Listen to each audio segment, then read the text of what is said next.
Okay, Devin, I hope you can hear me.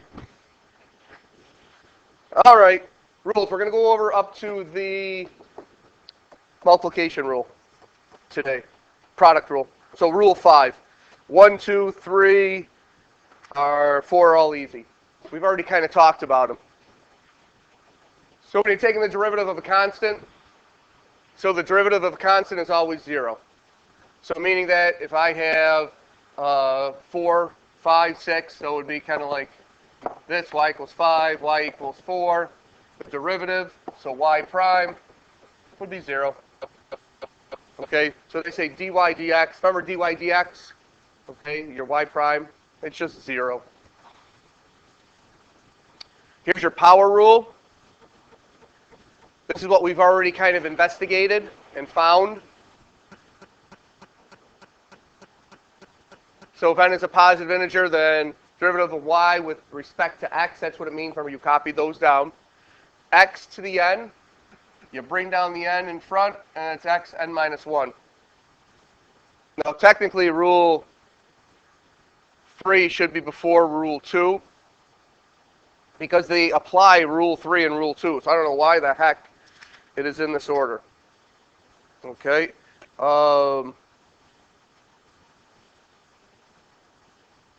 Yeah, I don't know. Okay. So when I look at rule 3, we'll just bounce here quick. Bring down the 5 in front like we do in rule 2. And so it's 5, the 8. You multiply by the 8, and there's your x to the 4th. Because it is your n minus 1.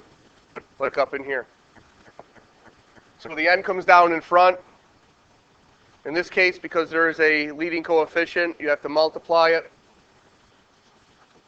And then it becomes 40x to the 4th.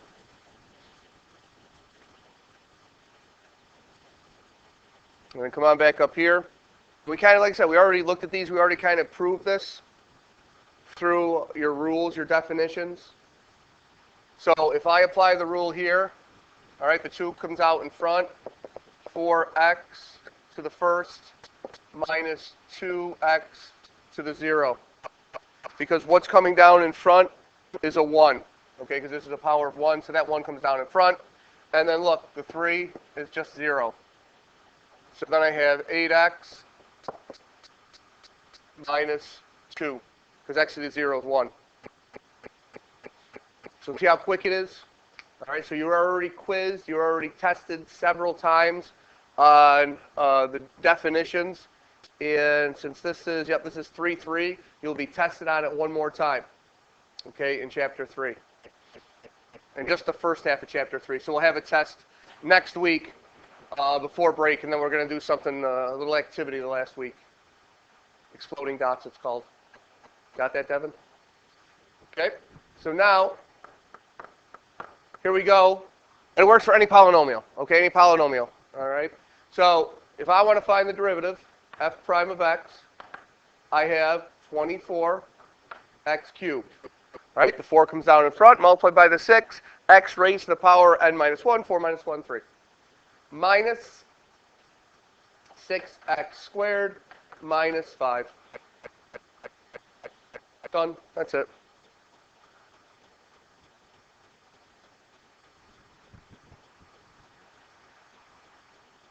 Do the next one.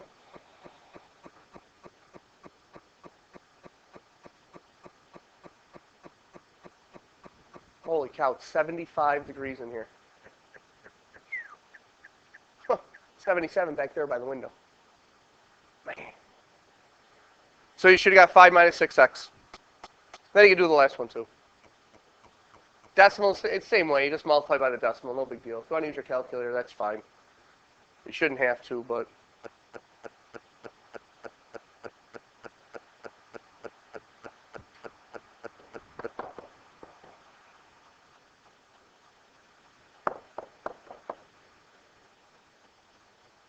Two times 0.5 is 1. So you have x plus 6. So far, so good?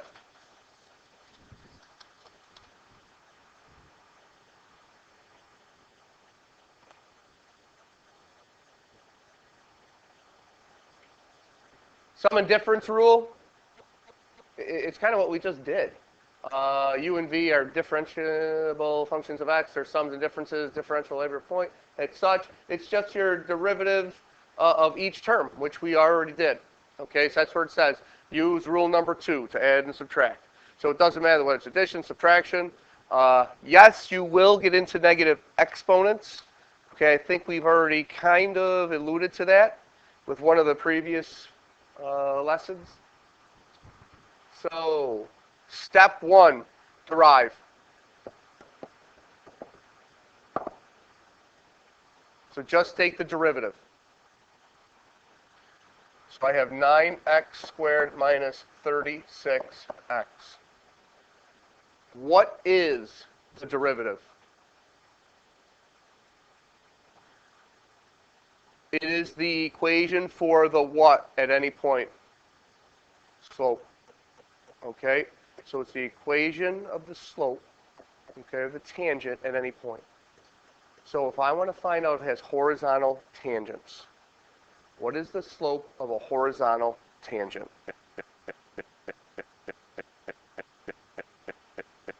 0. So that derivative equals the slope. Slope has to equal 0. Therefore, 9x squared minus 36x equals 0.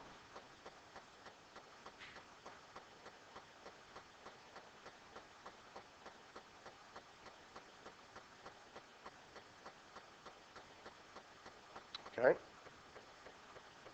So step 3, you factor. And how does that factor?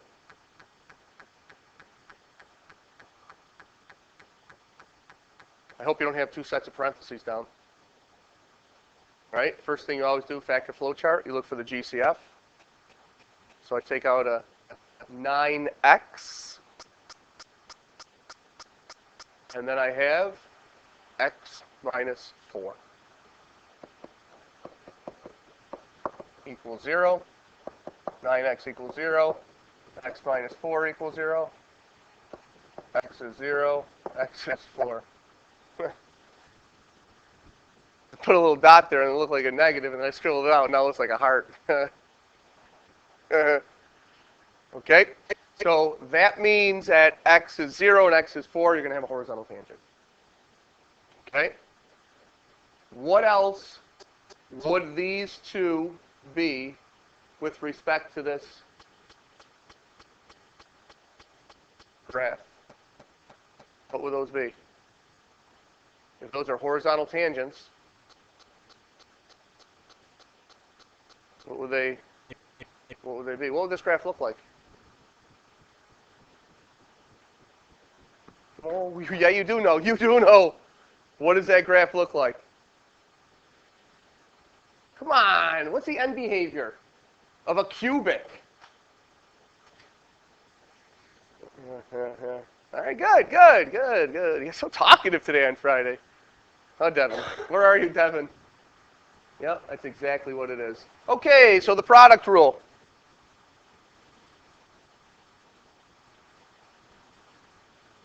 This is where it gets very confusing. Okay, product rule. Okay, it could be, usually it's a binomial times a binomial. They might throw a monomial times a binomial. You could even have a trinomial. Okay, you could have 2 binomials, or sorry, 2 monomials. Okay, now what happens is this right here. See this right here? This here is what we're talking about. This. So what it is, it's u and v. So you identify the 2 components as u and v. So this is u times the derivative of v plus v times the derivative of u. Okay, which is this right here as well. U v prime plus v u prime. So you have to identify your u and your v. So my u is x squared plus 2. So this is my u, this is my v. And just be very careful as you write your u's and your v's. Every year I see someone writing their u's that look like v's and they get confused. My v is 2x cubed minus 3.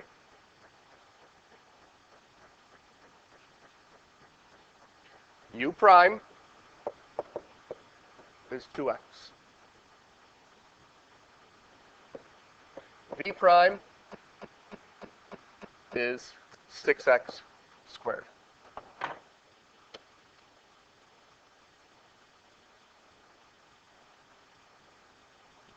Right, using your rule 2, I think it is. Okay. So now, if you do u times v prime plus v times u prime. So it's kind of like cross multiplying.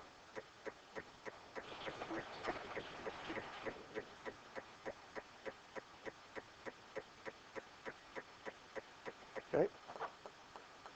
So we have 6x squared times x squared plus 2 plus 2x cubed minus 3. Okay, so I color coordinate them so you can kind of see where they're coming from.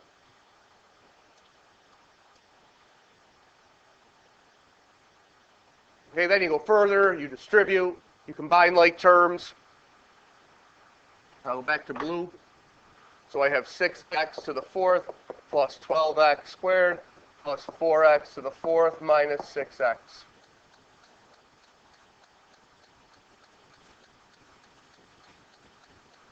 Which then, combine these two guys, I get a 10x to the 4th, and then plus 12x squared minus 6x. Okay, that's the derivative. Okay. Now, what I'd like you to do, I would like you to take this right here, take the two binomials, and box them or double distribute to get those into a polynomial. Right here. So take that polynomial that you found by multiplying and do the derivative. So you said you got 2x to the 5th plus 4x cubed minus 3x squared minus 6. And when you take that derivative, do you get what's in red? Yes, you do. Okay. So if it doesn't say, and it just says find the derivative, you can use any rule you want. If I give you a binomial times a binomial, and I tell you to use the product rule to find the derivative, you have to use the product rule.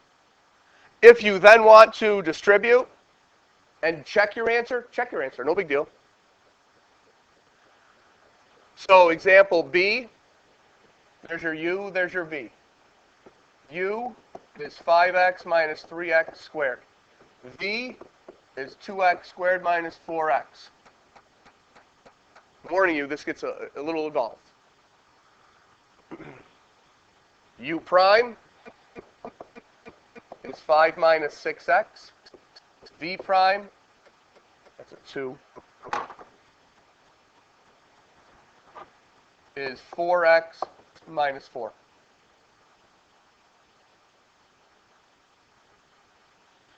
Following the same process, I have u times v derivative plus, I'm going to run a space, 2x squared minus 4x times 5 minus 6x. So this is when you're thinking like, oh my gosh, why don't I just do it in the beginning? Why don't I just box it up in the beginning and then take the derivative? Well, because I just want to make sure that you understand the product rule. So go ahead and box those up.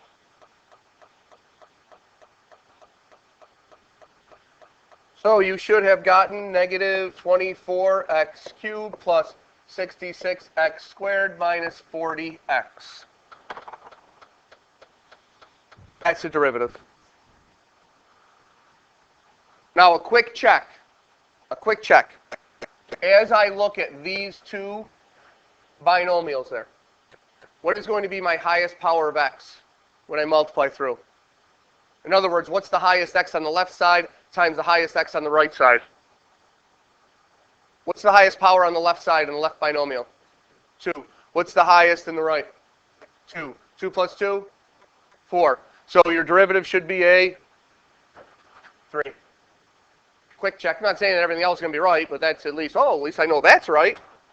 Okay, maybe not the leading coefficient, but okay. So did we all figure this out? Did we all figure this one up here with the graph? What's the graph look like? Okay, it could be up really high, down really low, and then up again, right? X cubed is something like this. Okay, this can go as high as it wants, this goes as low as it wants. Okay, what is the x value of that point? 0. Maybe something like that. What is the x value of that point? 4. Okay? Because those are your horizontal tangents. Okay? All right, so I'll stop here because I know some of you might still have a little bit more to do on the quiz that you can work on, or the PS or whatever else. We just have a couple more rules to go over Monday, and then Tuesday, Wednesday, Thursday we can work on practice stuff. Okay? Okay. Bye, Devin.